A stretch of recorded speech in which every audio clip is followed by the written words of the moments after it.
It's a John Lund Unleashed emergency show. Something big must have happened because Lund isn't getting off his ass for just any old breaking news. A big trade, free agent signing, or his family is just sick of hearing him talk sports all day. Hell yeah! Make sure you are subscribed at John Lund Unleashed Pod on YouTube and the podcast, or you might miss the news. Now, with whatever it is, here's Johnny. There it is, the Dallas Mavericks ruin, I tell you, the NBA. It is time for an emergency show, and we don't just do these for anything. Like the voice girl says, I'm not going to get off my ass for just anything, but late on Saturday, Luka Doncic is traded from the Dallas Mavericks to the LA Lakers. How do the Lakers keep doing these kind of things over the years? We'll continue this conversation. This is no dig at Anthony Davis, and this thing is deep. And no, Mark Cuban doesn't own the Dallas Mavericks anymore. Well, he owns 27% of them, but this is Miriam Adelson. Adelson's out of Las Vegas. You remember they tried to get the Raiders with Mark Davis.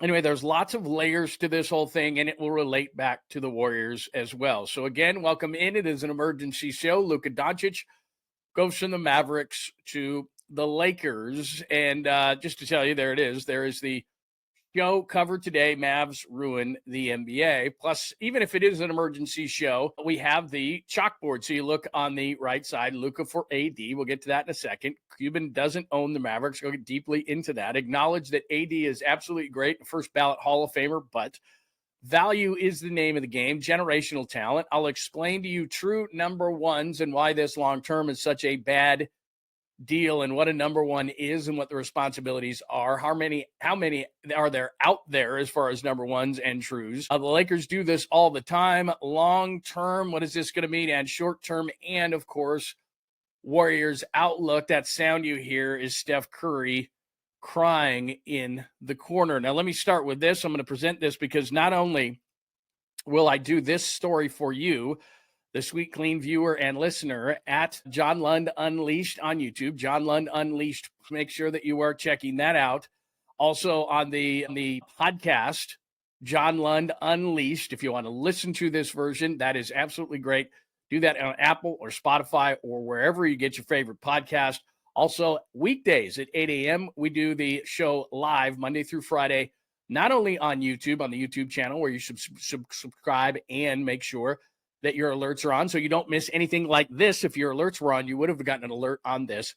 We're also on X and we're on Instagram as well as YouTube, the YouTube channel, Monday through Friday at 8 a.m. and Saturdays at 10 a.m. So please tell all your friends and enemies. This is what I wrote, and you can check this out on the blog, All Things Unleashed, at johnlundunleashed.com. Mavs ruin the NBA. Mavericks gift Lakers a new era post-LeBron with Luka Doncic trade. And then I have a bunch of fancy pictures. They keep doing this all the time. Mark Cuban must be not aware of what happened. And then I go into the ones, which right there, as you can see, a small list and only elite have won a title. I'll go back to that, a tick below, close but never was, and then we finish everything up. So if you want to read about what I'm about to say, and it's easier for you, just go to johnlundunleashed.com. All right, let's get into this whole conversation, and there's a bunch of different ways, like I said, that we're going to do this. Let's start first and foremost with this. Miriam Adelson owns the Dallas Mavericks, not Mark Cuban. Now, Mark Cuban does own 27% of the Mavericks, but Mark Cuban, my point in bringing this up first and foremost is, would have never, I tell you, traded Luka Doncic, especially to the LA Lakers. He knows what it means to the league. He knows what Dallas means. I'll explain that in a minute, having worked in Dallas, but that's a minor side story to this, all this kind of stuff. But I woke up this morning to this news on Sunday, and a lot of people were going, how could Cuban possibly do this? He didn't. The Adelsons did. What does that matter? Well, the Adelsons have owned the Dallas Mavericks just over a year. They closed on the deal for the Mavericks in December of 2023. They don't live in Dallas. They live in Las Vegas. And I don't think she understands, even though she's worth $32 billion, the landscape of the NBA. So the landscape of the NBA is you don't help out the Lakers, all right? Mark Cuban knows that. You don't trade Luka Doncic to the Western Conference. That's one. Two, as far as Mark Cuban would have been concerned, there's no way he does this, but the Adelsons do it because they've owned the team since December of 2023. And in Dallas, this is the way it works. It's football, then more football. High school football, college football, pro football, Cowboys, whatever is a football, an oblong object, that's what they're into. Occasionally, I tell you, if a Dirk Nowitzki is around or Luka Doncic is around, then they might pay attention to basketball. When I worked there, I was there when the Mavericks went against the We Believe Warriors, and they had won 67 games, and everyone was excited, and it was a blip on the radar to all the football that was going on. So when you trade Luka Doncic, no matter if it's Anthony Davis, who I will acknowledge in a second, as a first ballot Hall of Famer, you're losing the interest in your own market, let alone the NBA. So there's that aspect of it. Ms. Adelson did not know what she was doing. She doesn't understand the seismic shift she is making, not only in the NBA by giving the Lakers a generational talent like Luka Doncic, but she's also hurting herself in her own market and ticket sales. And, oh, by the way, relevancy, because now the Lakers will be on national TV, I don't know, 80 times probably. So that's one side of it. Cuban wouldn't have done this. Miriam Adelson did. In regards to what it means from a big picture standpoint, let's acknowledge how great Anthony Davis is. He's a 10-time All-Star. He's a 3-time All-NBA first-teamer. He was the first overall pick of the 2012 NBA draft, and whether you want to acknowledge it or not, was a driving force. They never would have gotten the NBA title, whether it be a bubble title or whatever you want to call it. They won the NBA title fair and square in 2020, whether you want to acknowledge it or not. They don't do that without Anthony Davis. So this is not a knock on Anthony Davis, but what this is it's about true number ones. Short term, will the Mavericks be okay with Kyrie Irving, the perpetual Robin to someone's Batman? And this time Anthony Davis has got to be a Batman, but Anthony Davis really, even though he's going to be a first ballot Hall of Famer, is more of a Robin than he is a Batman, a true number one leading man, which is what Luka Doncic, especially at the age of 25, is. So we acknowledge Anthony Davis. There's no question about it. But by trading Doncic, what you are doing is there are only a handful of these guys. And so I showed you quickly in the piece, but let me show you, and then I'll explain what a true number one is. But if you see right there, to me, there is a small list of elite players who are a true, what you would call a number one. There's LeBron at 40, as you can see. There's Steph at age 37. There's Jokic at 29. There's Durant at 36, Antetokounmpo at 30, Doncic at 25. And then there's a tick below, to me, Jason Tatum. And even though he's great and has a title, some people think Jaylen Brown is better. They're at least on the same wavelength to me. And then maybe someday in the league right now, Shai Gilgeous-Alexander, Victor Wembanyama, who if I had to bet on anybody would be him. Anthony Edwards, Donovan Mitchell, could be. And then maybe, and Booker's not too old, but I think he's definitely a Robin. And then Kyrie Irving and Damian Lillard probably never were, but are really good number two men. So that's what I mean by that. So you'll ask yourself, well, what defines what a number one talent is? Because everyone's like, well, Anthony Davis is really, really, really, really, really good. First ballot Hall of Famer. You just mentioned 10-time All-Star, blah, blah, blah, blah, blah. And there's no doubt. And maybe in the short term, he might fit better next to Kyrie than what Luka is. But what a number one is, it's almost like American Idol. If you ever watched American Idol, it's not only that you're so great, but it's what you have to be on and off the court. So you got to be great every night. That goes without saying. You got to be great every night. But not only do you have to be great every night, people want to buy tickets to see you play home and away. Okay? So the best example I can give, the Steph Curry, the LeBron James, who's playing tonight on the other team. Don't think about your team. Think about the other team and why you would want to go see that team play. Do you say to yourself, I want to go see Anthony Davis play? I don't. Anthony Davis is not a reason for me to buy tickets. As great as he is, that's the difference between really, really, really, really good. And I'm not saying Davis isn't a Hall of Famer because he's a first ballot. But we all know in every single sport, there's that layer. And then I'm going to go out of the screen here, way up here. The elite of the elite of the elite. The no questions asked guys. Well, for Luka, I'm going to buy a ticket for Luka. I'm going to buy a ticket for LeBron. I'm going to buy a ticket for Steph. I'm going to buy a ticket for Giannis. Like, there's certain players I'm buying a ticket for, and there's that many of those guys in the NBA, and that's what Luka is. So on the court, you buy the ticket for him home and away. Off the court, he's got to answer all the questions after the game. He is the number one go-to guy, and Luka's got some maturing to do. There's no question about it. But he gets asked the question and has to defend his own team. That's what he has to do behind the scenes. He has to win at a really high level.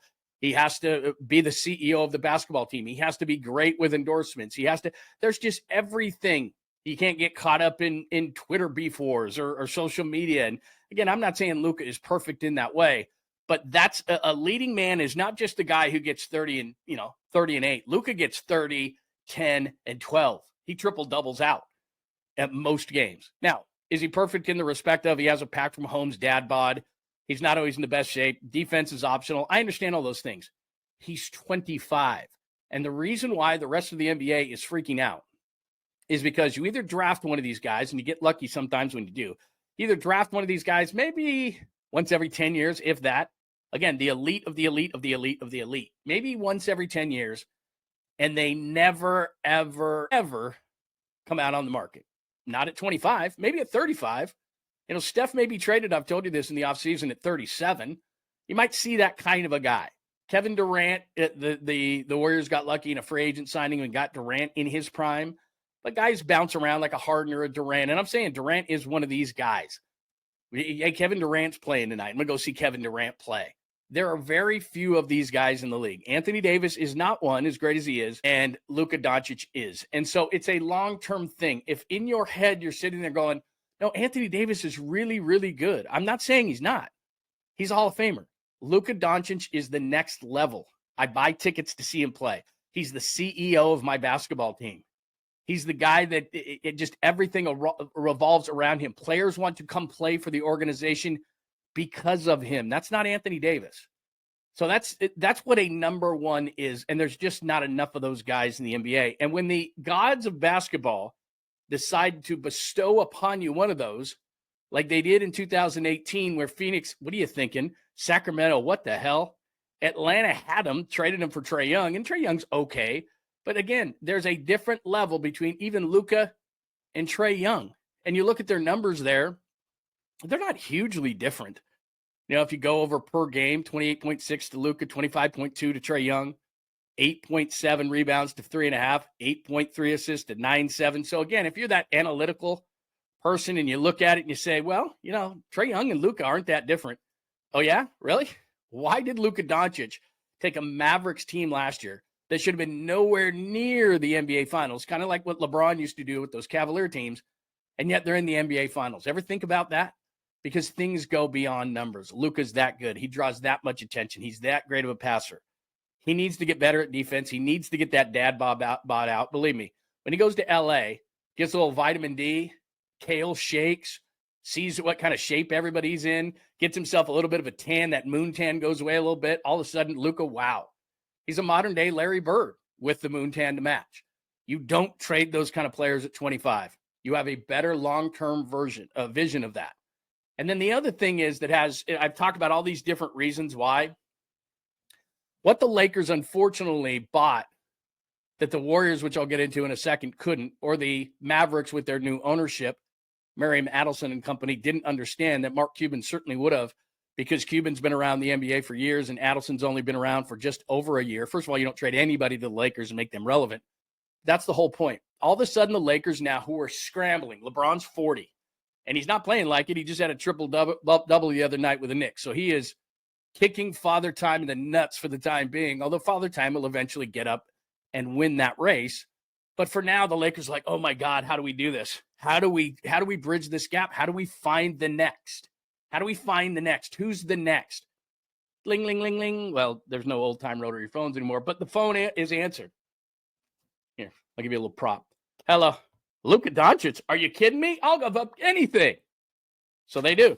They give up a lot in Anthony Davis. There's no question. They give up, a first-round pick, which, by the way, is going to be near the end of the round, so that's not going to matter. Max Christie's an okay player, but this is going to go down in history. Anthony Davis is 31, Luka's 25. It's going to go down in history as, after Davis is long gone and a great player and acknowledged as such, 75th anniversary team. What the hell were they thinking? This is going to be a what the hell were they thinking trade in which you ask yourself, how did they do that? So much so that Shams, people thought he was hacked. This is Tyrese Halliburton. Shams got hacked when he broke the news last night. And then he had to come out, Shams Charania had to come out and say, seriously, it's really me. It's 1,000% real. And you had to check for the check mark. That's how weird it was. Like, they're not trading Luka to the Lakers. They're not. It's not happening. No, seriously, I'm Shams. This is not hacked. There's the blue check mark, which anybody can get now. Seriously, this happened. And here's the thing that pisses you the most off if you're a fan that's not in LA, that doesn't wear purple and gold sunglasses, that's not looking over Manhattan Beach, blaring Randy Newman's I Love LA as you laugh in your new Luka 77 jersey. This right here. How do they keep doing this? Kareem back in 75. Wilt back in 68. Anthony Davis in 2019 for the Pelicans and the Lakers. Kobe Bryant. See that Hornets hat? He was the 13th overall pick in 96, and the Hornets went, Vlade Divac for some young kid out of Philadelphia? Great idea. So when people say this is the worst trade in NBA history, it's not. It's Vlade Divac. It's Vlade Divac for Kobe Bryant. It's not even close. We have recency bias here. Anthony Davis is a Hall of Famer. Vlade Divac was a failed front office guy in Sacramento. Was solid for a few years for both the Lakers and the Kings, but don't get me wrong. He's no Kobe Bryant. That's the worst trade in NBA history. But look at these trades. Kareem and Dave Myers. I'm not going to bore you with all these names. He was a nice, solid player. There's some good guys in that trade. You know, Anthony Davis, Lonzo Ball, and Brandon Ingram, and Jason Hart. There's some nice players in that trade. But what do I tell you all the time?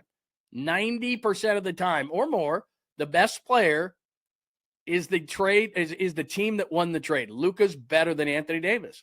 Anthony Davis is really good. I'm not here. It's not an indictment on Anthony Davis. But for some reason, drunken GMs and owners continue to give the Lakers the spotlight. Let's make the Lakers relevant. Okay, here's Luka. For a 31-year-old Anthony Davis, who's a really good player, but not at Luka's level. I can't help you if you don't understand that. That is a true number one, is what that is. That's what it is. There's a difference between Anthony Davis and Luka Doncic. There's a difference between a 25-year-old Luka Doncic in the prime of his career in reinvigorating the Lakers and giving them relevance again. They're relevant because of LeBron, but the clock was ticking. The sand was coming out of the hourglass, and the Lakers like, what do we do? What do we do? What do we do? And they get gifted Luka Doncic. So now it's 80 regular season games. Now it's all the executives falling all over themselves again for Lakers games. It's players calling their agents saying, I want to play with Luka. That's the type of player because he moves the ball. They're always going to be good. All the campaigns, all the billboards, everything is centered around Luka. He's that kind of guy. He's a true number one. So now players are calling their agent, get me to LA, because they wanted to go to LA anyway. But they didn't want to go to LA to play with a 40-year-old LeBron James for a play-in team. They didn't want to do that. But now Luka Doncic is 25. They basically took LeBron, put him into a time machine, and all of a sudden he pops out and he's 25. Now, look, he's not the defender that LeBron is. He doesn't get to the hoop like LeBron. I'm not saying that the way that they play the game is exactly the same, but they both distribute the basketball. They both have the it. You know what the it is?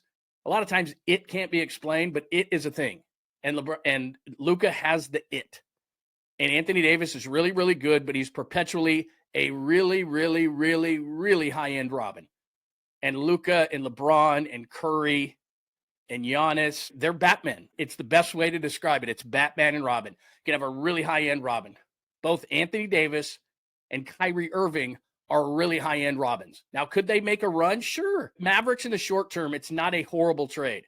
But you don't trade generational talents, true number ones, especially when they're 25 years old. And that's what the Mavericks just did. And that's what the Lakers just did in taking advantage of an owner who's owned a team for a year and doesn't know the rule. Don't trade anyone like that to the Lakers. So that's that. Now, here's also what you want to know. How exactly let me do this before I get to the Warriors side of this whole thing. There's two more things I want to show you. Mark Cuban clearly didn't know anything was going on because this is 2 days ago, and he hasn't said anything today because he's probably so pissed off. Because, again, he owns 27% of the Mavericks, but he doesn't have the power he used to in terms of saying, and I'm sure he did this, but he doesn't have the power to veto it, where he probably told when he heard about this, Miriam Adelson and the powers that be with the Mavericks. And, again, this is an owner trade.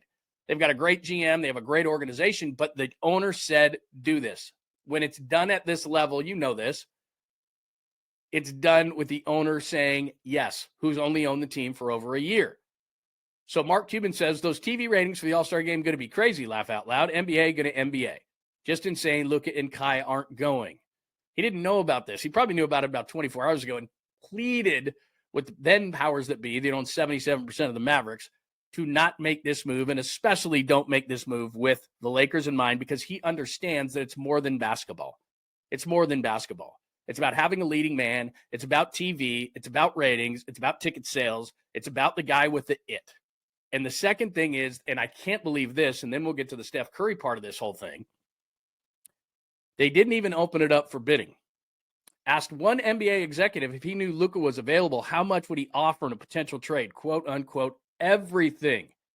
The Mavericks appear to have missed a golden opportunity to create a historic bidding war ahead of the deadline. And there he is going to the NBA Finals last year with basically nothing by his side.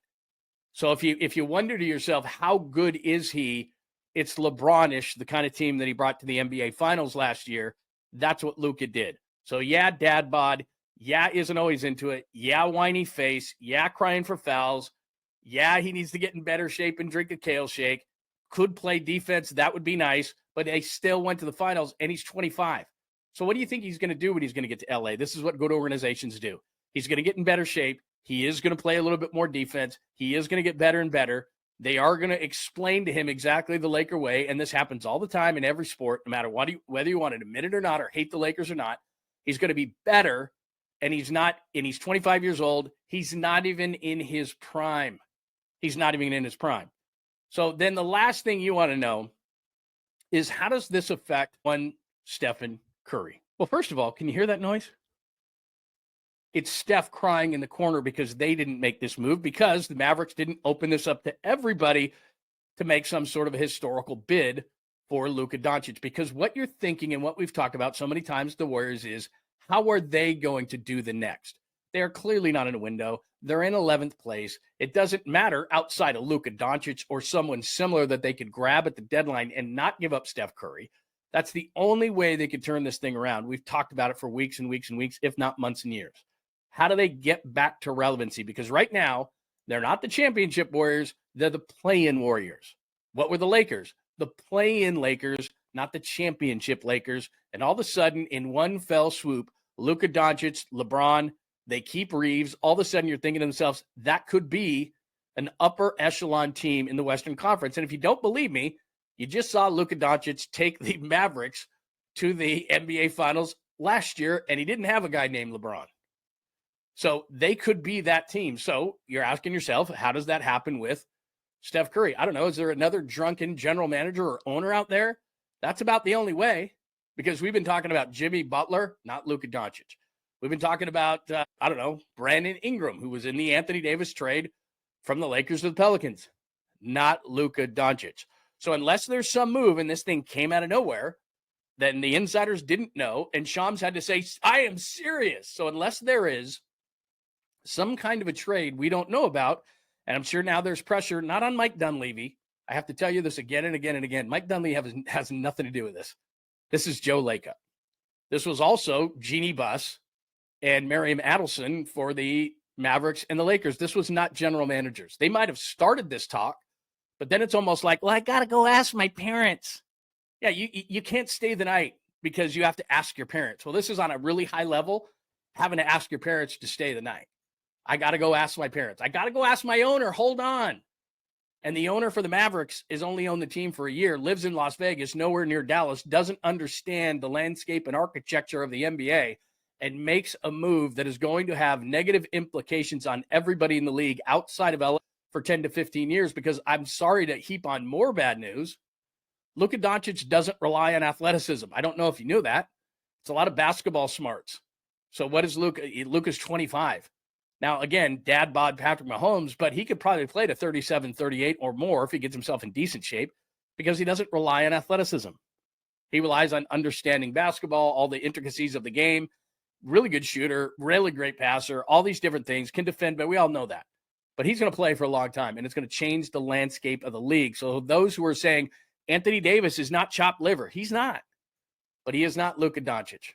He's not a true number one. He's not a true game changer. He's a Robin to the Batman. He's really good, and I'm not disparaging him. But this is a different level of player, both on and off the court. A true number one in a league that has a lot of guys acting like number ones and being paid like number ones. But when it comes down to it, make the big shot. Be consistent game after game. Be the CEO off the court. Don't make any mistakes. Don't do something stupid on social media. Be a great representation of the team and the league. Go out there and do tons of endorsements and don't screw that up. Don't do anything dumb or illegal. Don't do anything immoral.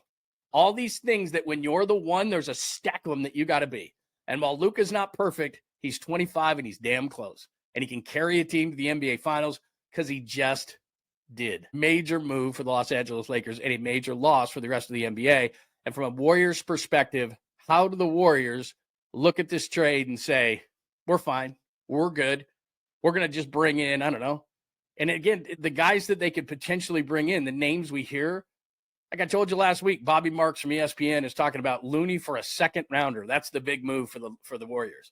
Now, maybe they're going to surprise us. Maybe they're going to look at this whole thing and say, damn, the Lakers just got really relevant again, especially after LeBron leaves, which is the big picture here. The small picture is, hey, you know what? The Mavericks could be all right in this deal. Anthony Davis, 31, still pretty good. Kyrie Irving, maybe it fits better. It might. But there's a whole thing way out here. That's that. This thing way out here, where Luka Doncic goes to the Lakers, it's called big picture. The Lakers get it. And clearly the new management of the Mavericks don't. And there's nobody in the league that told them the rules. You don't trade with the Lakers. It's been done time and time again. Haven't I shown you this already? My God, man, stop it already. Haven't you seen this picture before, Miriam Adelson? Brutal. The Warriors have got to be sitting back going, what the hell do we do? Because the Lakers just became more relevant than you. Great run for the Warriors, tremendous. And when Steph Curry talks, and I'll give you this as a bonus because we played this on Friday, listen to Curry, just the tone of his voice, defeated. And I think that especially because of this, Steph Curry is going to ask for a trade in the offseason. Do you expect it to be even tenser than normal for a trade deadline week over the next week, considering? Only real difference is you're another year away from the 22 years, so it's a little less of a, I think every trade deadline since has been a little uneasy, but the further you get away from winning, it becomes a little bit more of a sense of urgency. So it's the NBA. Nothing different than guys have experienced before. You have to be able to play through it, keep confidence, understand there's so many things you can control. So that's not a confident guy. That's not a guy that's feeling great about the deadline. That's not a guy that I think is going to be here potentially, not at the deadline because there's too much to do to trade a guy like Steph Curry. But I think he's relegated to the fact that he looks at the Lakers and says, I can't compete with that. We're not going to get a Luka Doncic. We're not going to get a superstar like that. We're not going to get a player in his prime like that. What am I doing? I can't compete with that. That might have nailed the coffin as far as Steph Curry. And he'll come back to this team if he does get dealt in the offseason. But if I'm Steph Curry, I'm texting LeBron James, and it's not something that's for public consumption. Everybody's texting LeBron James like that. And everybody, executives around the league, are texting each other going, how the hell did that happen? And how the hell was I not involved in that? And why was there not a bidding war? I mean, if the biggest charge against the Mavericks beyond you can't trade with the Lakers like that, and it's a generational talent, and it's a true number one, and all these other things, she's got to know as the owner of the Dallas Mavericks, even if you don't know NBA protocol, you know business protocol when you're worth $32 billion as she is, which is this. Basic leverage. If negotiating with one team is good, negotiating with all the teams is great. You could have created a bidding war of historic proportions in the history of the league. This is one of the biggest trades. I don't have recency bias. It isn't the biggest, and it isn't the most lopsided because that's completely disrespectful to Anthony Davis. But in terms of big picture, you're scratching your head going, okay, the Lakers called, you answered, and you negotiated with one team. Who does that? Especially when you're worth $32 billion and you understand business. Open it up to all the teams. I understand Luka might find out. How about Luka might find out versus you making a trade that's not the best trade for your team in the long run? And that's what the Dallas Mavericks just did. So unless you are on, I don't know, Manhattan Beach with purple and gold sunglasses with the top rolled down, listening to, I don't know, I Love LA by Randy Newman, this is a horrible trade for the rest of the league. And that is the latest on Anthony Davis. It's John Lund Unleashed. We're here Monday through Friday, 8 a.m., Monday through Friday, 8 a.m. on John Lund Unleashed pod on YouTube. Make sure that you're subscribing to the pod. Make sure you have your alerts on so you'll have emergency news like this one and my thoughts on it. Go to johnlundunleashed.com. The video is there and the story around it as well that I wrote about Anthony Davis and Luka Doncic, the trade itself. So that's at johnlundunleashed.com. Watch the video, read the story. Make sure you're here with us, 8 a.m. Pacific time. We go as long as you need to. Monday through Friday, 10 a.m. on Saturdays, and as this show is, when news breaks. Thanks for hanging out with John Lund Unleashed. We'll try to be better next time, though I wouldn't hold my breath. Please like and subscribe on the John Lund Unleashed Pod YouTube channel. Watch live shows weekdays at 8 a.m. on YouTube, Instagram, and X. And make sure to have your alerts on for shows throughout the day or night. All things Lund can be found at johnlundunleashed.com. johnlundunleashed.com. Goodbye!